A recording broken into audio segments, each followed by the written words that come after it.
11 अध्यायापर्यंत पारायण झालेले आहेत. तर बाबांना 2 दिवस मात्र सांभाळून तुम्ही पारायण करा, कारण येणाऱ्या संख्या कमी जास्त आहे, परंतु भजनही सुद्धा झालं पाहिजे.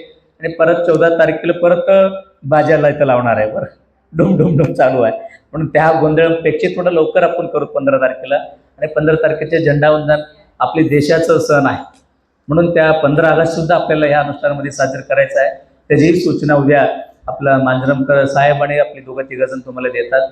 त्या 15 तारखेला जयकोटचे अन्नदान आहे आणि नांदेडचे सद्भक्तांचं आहेत, म्हणून त्या सगळ्यांना मिळून 15 ऑगस्ट सुद्धा आपण साजरी करू. आणि त्याचबरोबर सर्वांनी सुद्धा एक सूचना आहे, तर भारत देशाचं भारत सरकारचा जे काही हर घर तिरंगा अभियान चालू झालेले आहे, सर्वांना सूचना आहे, हर घर तिरंगा अभियान चालू झाल्यामुळं प्रत्येक जण 3 दिवस आपल्या आपल्या घरामध्ये तिरंगा ध्वज लावायचं.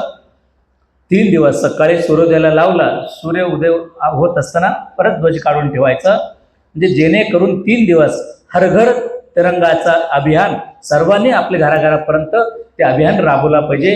ते एका पक्षाचं नाही, लक्षात घ्या. अनेक लोक सांगतात तो ह्या पक्षाचे त्या पक्षाचे. हर घर तिरंगा अभियान एका पक्षाचं नाही, ही आपली देशाभर अभिमान वाढण्याकरिता आहे.